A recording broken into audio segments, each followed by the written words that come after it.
So if we played a game called Business Bullshit Word Bingo, then we'd have an almost endless supply of material to work with. And I'm going to start with one term, and I'm going to make a case for this term. The term is critical path. And I quite like this one, so I don't think this deserves to be banished. I think it is a useful term in the right hands.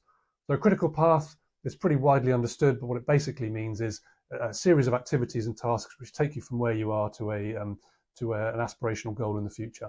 So these are all the things that must happen. It's the order in which they must happen and the time and the period of which they must happen alongside one another to create this pathway of all the things that you need to do to get to the business success. And by having that, it helps you to strip away all the fluff and all the other things that sidetrack you and take you into areas where you're not actually doing things which are productive for the outcome of the business. So I think that's widely understood. I think everybody understands that principle. The problem I have with the critical path concept is the fact that often businesses don't have a destination in mind. And if you don't have a destination, and when I say destination, I mean financial objectives, I mean strategic objectives, clearly defined, then you don't have a destination means you don't have a critical path. You just have a fantasy pathway of time wasted on things that taking you somewhere that you probably don't want to be.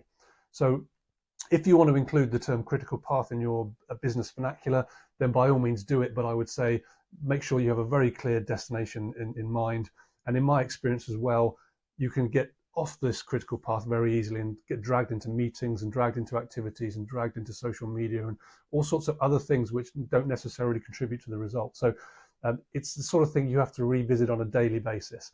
So I would say if you've got clear destination in mind and you're revisiting this on a daily basis to make sure that what you're working on today, this week, this month is actually relevant to that critical path, then critical path is a relevant term and not one that we should be banishing to the dustbin of business bullshit words.